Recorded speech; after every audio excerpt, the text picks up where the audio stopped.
ketentuan esensinya gini, semua di pasal 1338 nih, ya, semua persetujuan yang dibuat secara sah berlaku sebagai undang-undang.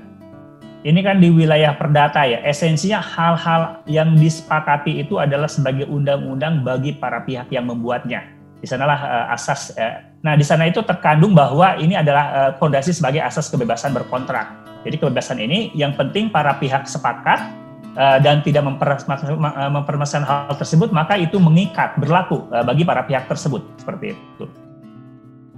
Nah, namun demikian gitu dalam realnya itu asas ini tidak bersifat mutlak, artinya bahwa asas ini tetap hal-hal yang diatur dalam agreement itu gitu ya, tetap tidak boleh bertentangan dengan undang-undang atau dengan peraturan, termasuk dengan kepatutan, kesusilaan dan ketertiban umum.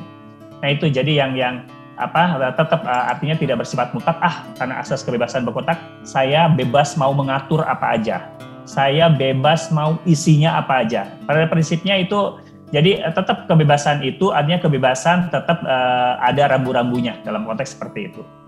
Jadi dan kalau kita melihat ke pasal 1338, jadi selain semua ketentuan itu berlaku sebagai undang-undang bagi para pihak, juga ada di kalimat berikutnya, persetujuan itu tidak dapat ditarik kembali selain dengan kesepakatan kedua belah pihak.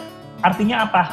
Ketika seseorang ini atau para pihak ini adalah sepakat, maka seseorang tidak boleh tiba-tiba membatalkan secara sepihak. Esensinya seperti itu.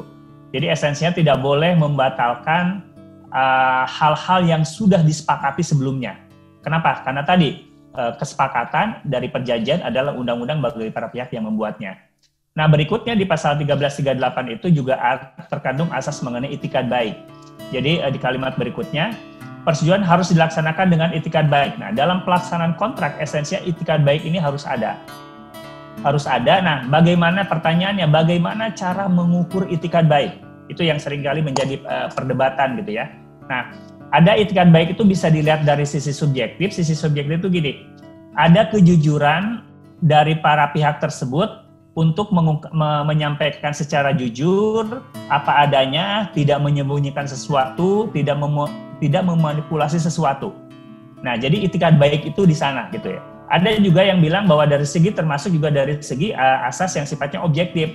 Objektif itu apa? Itikat baik itu tetap normanya gitu ya, harus sesuai dengan peraturan, kepatutan dan ketertiban umum seperti itu. Artinya itikat baik ini tidak hanya sekedar hanya kadang-kadang dipandang sikap batin aja, tapi apa yang diatur pun, apa yang disampaikan pun katakan ini sesuatu yang benar adanya dan ini bukan sebagai sebuah manipulasi gitu ya, dan tidak ada katakanlah menyembunyikan sesuatu. Karena kadang-kadang dalam sebuah perjanjian contoh ya, katakanlah kan nanti ada bagian covenant-nya atau pernyataan atau janji gitu ya. Tiba-tiba sebenarnya dia menyampaikan sesuatu yang tidak benar adanya. Nah, berarti sebenarnya dari sana udah kelihatan bahwa dia tidak mempunyai itikat baik gitu ya. Terutama termasuk dalam pelaksanaannya seperti. Jadi asas itikat baik ini